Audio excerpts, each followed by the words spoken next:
SSC 26 তোমরা scene প্যাসেজের suggestion চাচ্ছিলে and হচ্ছে answering from স্টোরিজের suggestion চাচ্ছিলে, সেটা নিয়ে আজকের ভিডিওটা। ফার্স্ট অফ অল হচ্ছে আমি যদি বলি ইউনিট 2 এর আমাদের লেসন 1 2 3, যেমন the grid of the mighty river, environment pollution, then হচ্ছে আমাদের ম্যান অ্যান্ড ক্লাইমেট। এই লেসনগুলো আছে, এই লেসনগুলো কিন্তু খুবই ইম্পর্টেন্ট। তার পাশাপাশি ইউনিট 7 এর হচ্ছে জয়নুল আবেদিন অ্যান্ড ইউনিট 10 এর হচ্ছে প্রীতিলতা ওয়াদেদার আর হচ্ছে জহির রায়হান। এই লেসনগুলো প্রিভিয়াস ইয়ার বোর্ড কোশ্চেনে অনেকবার আসছে, সো এগুলো খুবই ইম্পর্টেন্ট আমি বলবো, এগুলো অবশ্যই ভালো মতো পড়ে নেবে।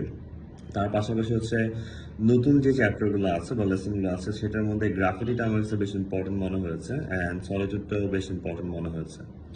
তার পাশাপাশি আমি যদি আনসারিং ফ্রম স্টোরিজের সাজেশন দিই, সেই ক্ষেত্রে আমি বলবো ইউনিট 1 এর যে লেসন 1টা মিস্টার মতি অ্যান্ড হচ্ছে আমাদের দ্য পার্পল জারের যে স্টোরিগুলো আছে বা রোজামন্ডের যে তোমার লেসনগুলো আছে সেটা, এবং তোমার অ্যান্টনিও বোজানিওর যে লেসনগুলো আছে সেই লেসনগুলো খুবই ইম্পর্টেন্ট আনসারিং ফ্রম স্টোরিজের জন্য।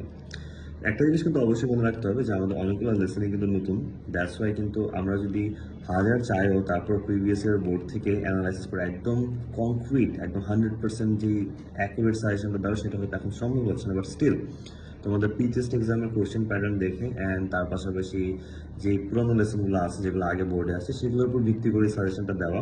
আমরা আমাদের এখান থেকে চেষ্টা করবো তোমাদের পরীক্ষার আগে আরও আপডেটেড কোনো সাজেশন দেওয়া যায় কিনা, বাট আপাতত এগুলো দিয়ে শুরু করতে পারো। তোমার নেক্সট কোন পার্টের সাজেশন চাও অবশ্যই জানিয়ে দেবে।